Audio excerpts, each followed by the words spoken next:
Скандалът Чирен и поредният провал на правоохранителните органи, този път не само българските. Наши източници твърдят, че по казуса работи Европейската прокуратура. Твърди се, че преди около месец на МВР е било дадено устно разпореждане за задържането на министър Николай Малинов и лица от ръководството на ГБС.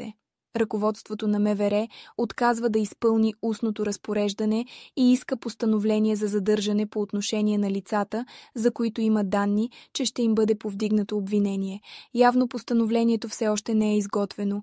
Предстои да видим дали разследването на антикорупционен фонд ще ускори тези процеси и дали ще станем свидетели на задържане на действащ министър от Кьовеши, която досега се занимаваше в България основно с мандри и ферми за кокошки.